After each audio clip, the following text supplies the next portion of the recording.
Welcome back to another video of finance. इस video में हम ये सीखेंगे कि अगर कोई पर्सन किसी कंपनी में काम करता है और कंपनी उसका हेल्थ इंश्योरेंस कवर करती है तो उस पर्सन को हेल्थ इंश्योरेंस पर्सनली लेना चाहिए या फिर कंपनी के हेल्थ इंश्योरेंस के भरोसे रहना चाहिए।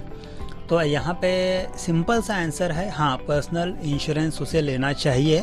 उसके लिए मैं यहाँ पे आपको 5 रीज़न दूंगा। वो रीज़न्स हैं जो अपने को वो हेल्थ इंश्योरेंस लेने के लिए एग्री करवा देंगे। तो ये वीडियो शुरू करने से पहले आप लोगों को रिक्वेस्ट करूंगा कि चैनल को सब्सक्राइब कीजिए, क्योंकि हम ऐसे ही फाइनेंस की वीडियोस लाते रहते हैं। और अगर आपको ये वीडियो पसंद आए तो अपने दोस्तों को भी शेयर कीजिए, जिससे उन्हें भी ये सब चीज़ों की नॉलेज मिलती रहे। तो वीडियो शुरू करते हैं। आज के टाइम पे सभी लोगों को हेल्थ इंश्योरेंस का नीड है और सभी लोग आजकल हेल्थ इंश्योरेंस लेते हैं। बट यहाँ पे काफ़ी लोग कंपनीज़ में जो जॉब करते हैं वो बोलते हैं कि मेरा हेल्थ इंश्योरेंस तो कंपनी ने कवर किया है, मैं इंश्योरेंस क्यों लूँ, वो तो वेस्ट ऑफ मनी हो गया।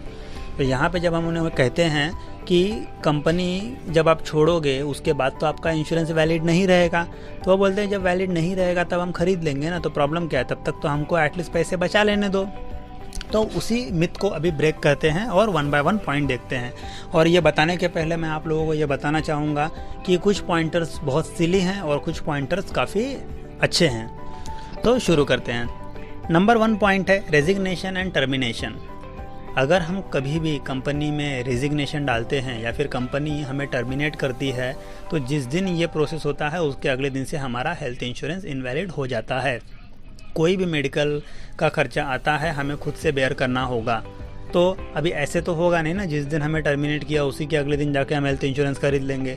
तो वो लूप के पीरियड में अगर हम बीमार पड़े तो नैया डूब गई, हमें खुद के जेब से 2 लाख 3 लाख जो भी क्लेम रहेगा सेटल करना होगा। Point number 1। नंबर 2 है नोटिस पीरियड। आज का वर्किंग एनवायरनमेंट ऐसा चल रहा है, बोलना तो नहीं चाहिए लेकिन है बात सही में। When a employee give resignation और is serving notice period then employee turns into enemy. यहाँ पे एचआर या फिर जो भी डिपार्टमेंट है वो तो ऐसे बिहेव करते हैं जैसे कि ये तो हमारा दुश्मन है, इसकी क्या ही मदद करें। तो वहाँ पे आप लोगों को ना बहुत ही इग्नोरेंस और साइड वाला एक फीलिंग आएगा कि मुझे कोई सपोर्ट नहीं कर रहा है। तो वो केस में आपको इंश्योरेंस सेटलमेंट के लिए काफ़ी तकलीफ आ सकता है। या तो आप खुद ही दौड़ो भागो या फिर आप पर्सनल इंश्योरेंस लिए हो तो आपका एजेंट आपके लिए लड़ेगा। तो नोटिस पीरियड भी एक पॉइंट है। तीसरा है लो अमाउंट ऑफ कवरेज। जनरली मतलब कुछ लोगों का तो होता है 10 लाख 20 लाख 1 करोड़ का इंश्योरेंस हाई लेवल पे। जनरली जो एम्प्लॉय होते हैं नीचे के 1 2 3 लेवल पे उनका इंश्योरेंस 2 या 2.5 लाख का ही होता है। तो कहने का मतलब है कि जब अगर हॉस्पिटल में मैं एडमिट हुआ और 5 लाख का बिल बना तो 2.5 लाख तो इंश्योरेंस कंपनी कवर कर देगी कंपनी की। उसके बाद क्या होगा, मुझे तो जेब से लगाने पड़ेंगे, बराबर। तो इसके लिए एक पर्सनल इंश्योरेंस होना चाहिए। मैंने पहले ही कहा था कुछ पॉइंट्स काफ़ी सिली होंगे, जैसे कि ये वाला है। चौथा वाला पॉइंट है एनसीबी इन आवर पॉलिसी। तो आप लोगों को बताता हूँ, अगर समझ लीजिए आपने कोई 5 लाख की पॉलिसी ली तो कैसा होता है 10% से 20% का एनसीबी मिलता है। मतलब अगर मैंने कोई क्लेम नहीं किया तो नो क्लेम बोनस में मेरी पॉलिसी अगले साल 1 लाख से बढ़ जाएगी। उसके अगले साल क्लेम नहीं किया तो 1 लाख से बढ़ जाएगी। तो ऐसे वो पॉलिसी बढ़ती रहती है। तो अगर मैंने आज 25 साल की उम्र में पॉलिसी खरीदी है और अगर कुछ क्लेम आता भी है तो मैं मेरे कंपनी की तरफ से कवर कर रहा हूँ, तो मेरी जो पर्सनल पॉलिसी है उसमें तो क्लेम नहीं गया, तो हर साल उसमें 1-1 लाख का एनसीबी बढ़ता रहेगा। तो मेरी 5 लाख की पॉलिसी जब मैं देखूंगा बाद में तो 10 या 15 लाख की हो चुकी होगी। तो ये एक बेनिफिट मिलता है पर्सनल पॉलिसी लेने का। और लास्ट पॉइंट है रिटायरमेंट। अभी मैं यहाँ पे आपको ये बताऊँगा कि अगर कोई पर्सन हेल्थ इंश्योरेंस नहीं लेता है तो उसने क्या बचा लिया। 25 साल का पर्सन को 5 लाख का हेल्थ इंश्योरेंस लेने के लिए 5,500 का प्रीमियम पे करना होता है। हम अगर पकड़ लें कि हर साल 5% 5.5% से अगर प्रीमियम बढ़ता है तो जैसे ही वो पर्सन 55 का होगा वहाँ पे प्रीमियम कुछ 23-24 हज़ार आएंगे। और अगर सभी चीज़ों को हर साल थोड़ा थोड़ा बढ़ा कर टोटल मारेंगे तो भी 380-390 के आसपास प्रीमियम जाता है। मतलब हम पकड़ लेते हैं 4 लाख रुपये टोटल प्रीमियम पे किया होता। मतलब 30 साल के टाइम फ्रेम में 4 लाख रुपया का उसका पैसा एक्स्ट्रा गया होता। अब 56वां साल मतलब 56 ईयर से अभी ये पर्सन हेल्थ इंश्योरेंस लेंगे तो यहाँ पे इन्होंने स्मार्ट प्ले कर लिया और इन्होंने 4 लाख बचा लिए। नहीं, ऐसा नहीं होता। यहाँ पे उन्होंने क्या क्या चीज़ें मिस की। 56 के एज में अगर वो इंश्योरेंस लेने जा रहे हैं तो वहाँ पे उनका मेडिकल टेस्ट होगा। अगर उन्हें thyroid, diabetes, blood pressure, asthma कुछ भी प्रॉब्लम है तो वहाँ पे उनको वही 24,000 की पॉलिसी 30% महंगी मिलेगी। और ये कब मिलेगी? जब उनको कोई माइनर छोटे मोटे बीमारियाँ होंगे। लेकिन अगर वहाँ पे अगर कोई मेजर डिजीज़ है, कैंसर है, मतलब कोई भी अगर मेजर डिजीज़ है तो पहले तो उनको कोई कंपनी इंश्योरेंस देगी नहीं। इंश्योरेंस कंपनी तब देती है जब पर्सन फिट एंड फाइन होते हैं। जैसे ही आपको कोई डिजीज़ होती है तो कंपनियां इंश्योरेंस देने से मना करती है।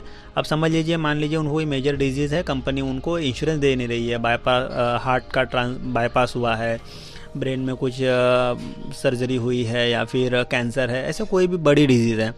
अब उनको जब तक कंपनी था, कंपनी कवर करती थी, कंपनी उन्होंने छोड़ दिया, अब तो उनको कंपनी कवर नहीं करेगी। अब उनको कोई भी हेल्थ इंश्योरेंस कंपनी पॉलिसी देगी नहीं। अब रेस्ट ऑफ लाइफ उन्होंने जो 4 लाख बचाया है वहाँ 40 लाख या फिर 80 लाख कितना भरेंगे वो उनको पता है। सेकेंड, छोटा मोटा डिजीज़ है और कंपनी ने अगर उनको पॉलिसी दे भी दी तो वहाँ पे अगर छोटा मोटा भी डिजीज़, अगर ब्लड प्रेशर, थायराइड कुछ भी है तो 24,000 के ऊपर उनको लगभग 25-30% का लोडिंग लगेगा। अब हर साल वो 30% उनको एक्स्ट्रा पे करना है प्रीमियम में। उसी के साथ दूसरी चीज़, 3 साल तक और 4 साल तक अलग अलग पॉलिसी का अलग अलग क्राइटेरिया होता है। 4 साल तक उनका वो डिजीज़ कवर भी नहीं होगा। तो मान लीजिए वो 6,000-7,000 रुपये एक्स्ट्रा पे भी कर रहे हैं और उनको चक्कर आया, गिर गए और रीज़न में आ गया ब्लड प्रेशर हाई हो गया या डायबिटीज़ की वजह से चक्कर आया, गिर गए, तो कंपनी वो भी क्लेम नहीं करेगी। तो पूरा हॉस्पिटल का बिल हमको खुद से ही पे करना है, बिकॉज वो जो चीज़ की वजह से वो गिरे हैं वो पीईडी में कवर है, मतलब प्री एग्जिस्टिंग डिजीज़ में है, उसके रिलेटेड बीमारियाँ कवर नहीं होंगी। तो कहने का मतलब है, अगर कोई पर्सन रिटायर हो रहा है या जॉब छोड़ कर स्टार्टअप डाल रहा है, मेजर डिजीज़ कोई कंपनी इंश्योरेंस देगी नहीं, आप फंस गए। और अगर कोई कंपनी दे भी रही है और 55 के एज में कोई ना कोई बीमारी होना तय है, मतलब 100 में से 95 या 90 लोगों को तो 101% होता ही है, बिकॉज आजकल का डाइट ऐसा है और इन्वायरमेंट ऐसा है, कुछ ना कुछ तो पक्का होगा। जो 5% है वो 5% का आप रिस्क ले सकते हैं कि मैं फिट एंड फाइन रहूँगा।